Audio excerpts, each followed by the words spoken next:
let me just ask y'all one thing. Seriously. Listen, let's get serious now. Let's get serious. Okay.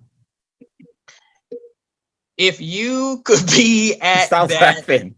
if you could be at that job, what's the top 10 questions you would ask Umm Noor? I mean, after the daroos are done, the dinner's eaten and everything, ask her, listen, it hit after the daroos are over, but before she asks for the money, we got to fire off 10 questions, the top 10 questions. I'll go questions. I'll go first. I'm gonna ask it straight up. Is Noor the seventh sultan? That's what I'm gonna ask straight up. That's gonna be my first question off the rip. So then mine would be that's a good one right there. 2, is Noor the Mahdi? Okay, that'd be the next one. Okay, and then mine would be whose names were or weren't on the will. I would be. Okay. Do you have $5 million, or how much money do you have? Yeah. How much money do you have? Yeah. Okay. And then I would probably ask. I would just ask. Can you explain the belief of the 7 sultans in the light of the Holy Quran and the Sunnah? And that'd be a question. Try to get her to explain something Islamically. I would ask, if your late husband was so great, why were you so afraid of marrying him?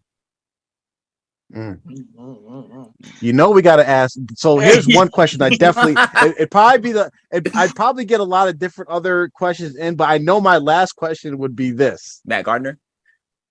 I would say just like this. Noor, your husband, or your late husband, your Sheikh Mubarak Jilani, had said that halal marriages is the equivalent of prostitution. Given the fact that you were involved in prostitution, how do you feel about your upcoming your rise to fame from being a prostitute to now the imam of a Sufi cult? That'd be my last question.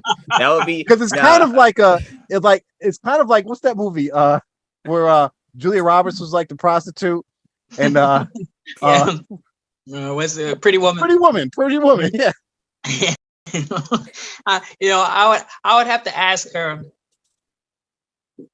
being that you are the unquestioned leader of all the children, the women, and the men of TMOA, after you, who's second in charge?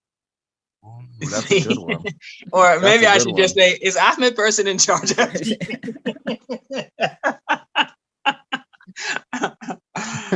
At one of those, we definitely got to sneak in, like, is she going to get married again? Yeah. No, I already got the last question that's going to be asked to her already locked and loaded. I'm just waiting for y'all to finish. I'm gonna tell you what the last question is going to be. Okay, let me see if I got anything else. So we got the 7 sultans, we got the 7 sultan, we got the question about the Mahdi, we got the question about the money.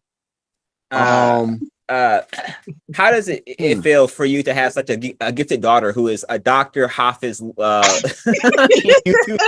star at the age of 19? All right. I also hear that she's also a fighter as well. So how does? That's right. That's right. Quite the confidence you have there as a mother. You can tell they're not 100% Packy. They got some black in them. Yeah. Straight. Man. I'll be like, yo, is the jinn who gave your brother the hands that is he still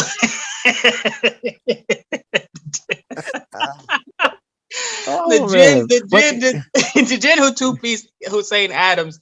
I mean, are you what was your thoughts and feelings hearing that your brother took a real whooping from a jinn? You know what? Seriously though, one of the questions that has to be asked, and this will probably expose a lot for people in TMOA, is what are your plans for TMOA for the next 10 years?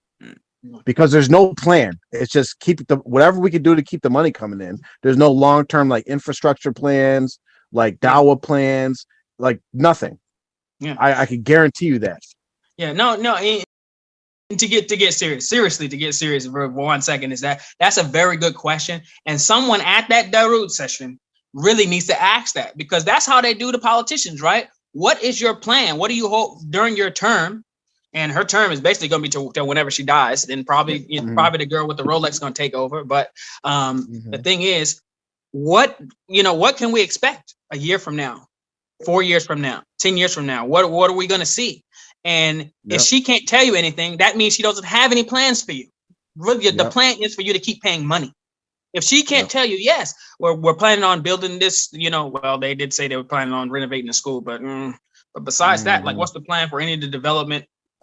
The people, I guarantee she doesn't have it. But and she might come up with something off the hip, because politicians are politicians.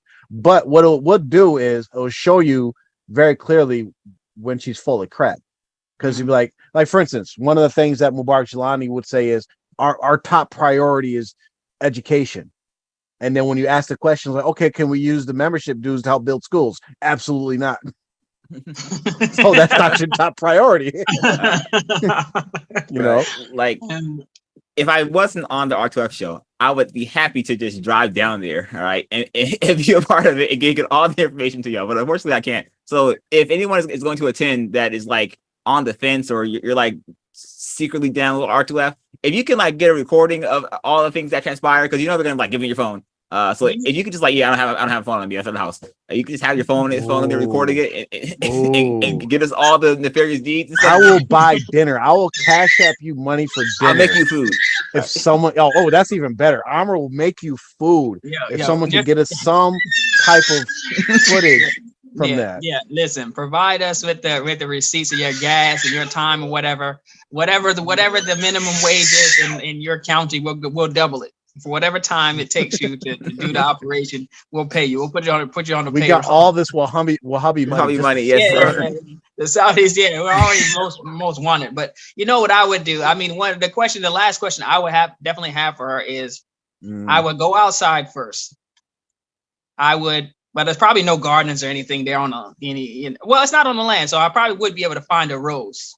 I would find a rose. I would stand up.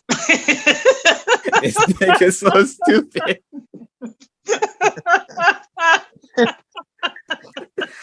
How I know you're gonna ask this question? I can't even say it. All I'm picturing is the guy from Mike Tyson's Punch Out that comes out with the rose at his This Deborah Bark is like, yo, Umm Noor, will you marry me? Wait, I just looked up the location. So it's a trailer, right? So this Deborah Bark is outside the trailer, right? Like right here on one knee with a rose, like, would you marry me?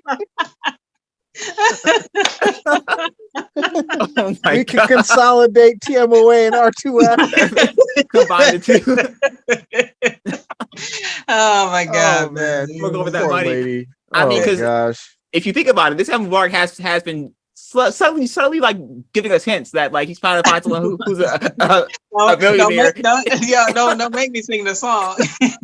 A whole new world. Mubarak's gonna get married. The next message that comes out. All right, kids that are 5 that can walk must be working at some business, paying 30%. Yo, all the kids in the daycares need to be running the pockets of the other kids and bring it back. Taking a percentage cut of the bullies.